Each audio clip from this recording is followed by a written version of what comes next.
They said it was impossible, a fortress that no man could ever break free from. Yet on the chilling night of June 11th, 1962, 3 men did the unimaginable. Nestled on a desolate island, Alcatraz was more than a prison. It was a chilling reminder of the consequences of crossing the law. Its looming grey walls were designed to crush the spirit of even the most hardened criminals. With its high security measures, it was deemed a fortress of despair from which no escape was possible. But the human spirit is a force to be reckoned with, and on that fateful night, 3 men, Frank Morris and the Anglin brothers, dared to challenge the impossible. These weren't just any men, they were inmates, prisoners who had been stripped of their freedom and were now confined to the cold, unforgiving walls of Alcatraz. But their desire for freedom was stronger than the iron bars that held them captive. They began to dream, to plan, and to prepare for what was to be the most audacious escape in the history of crime.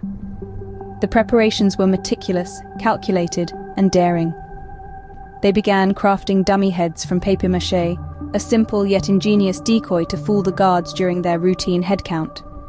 Every detail was painstakingly thought out, every potential problem anticipated and planned for. They knew they had only one shot at freedom, and they were determined to make it count. As the days rolled into months, their plan took shape. The dummy heads were ready, their escape route mapped out.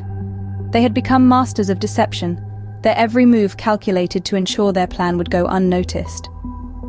The stage was set for the impossible escape, for a daring leap into the unknown.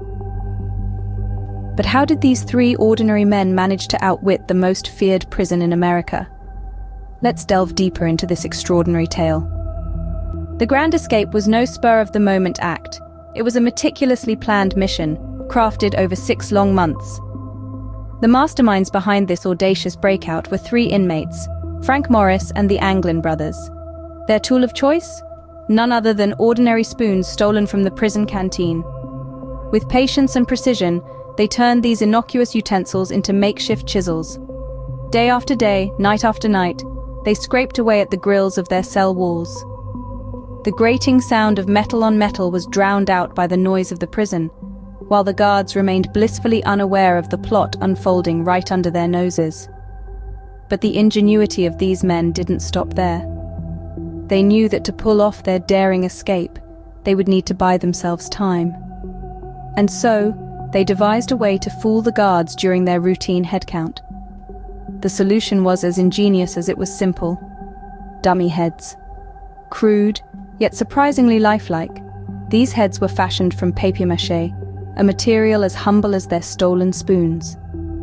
Placed carefully in their beds, the dummy heads were enough to deceive the guards in the dim light of the cell block.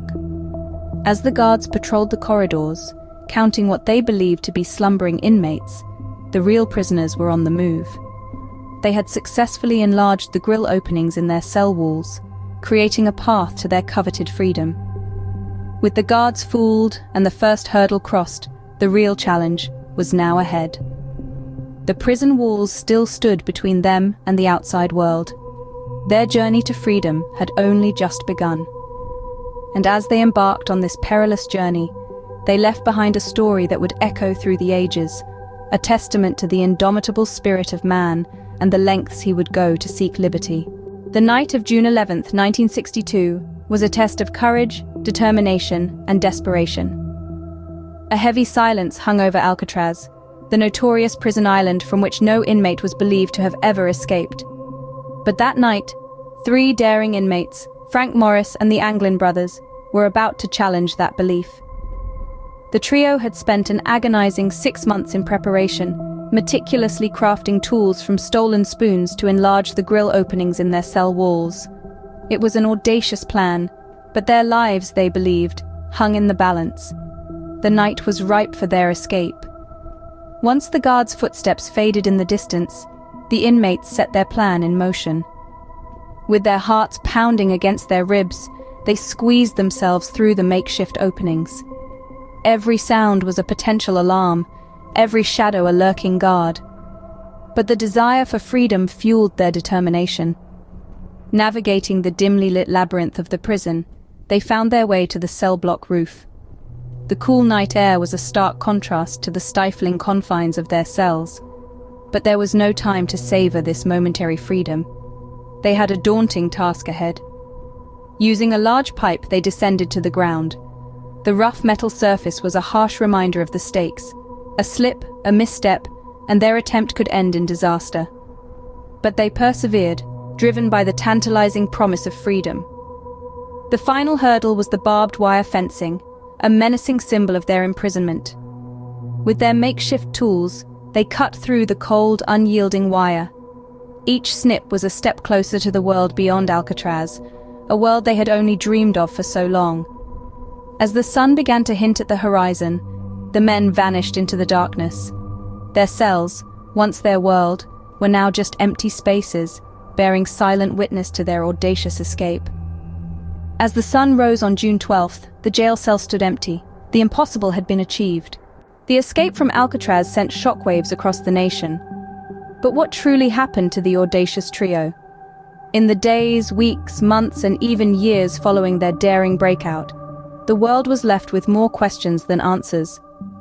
The Federal Bureau of Investigation, relentless in their pursuit, concluded that the escapees met their end in the treacherous waters of the bay.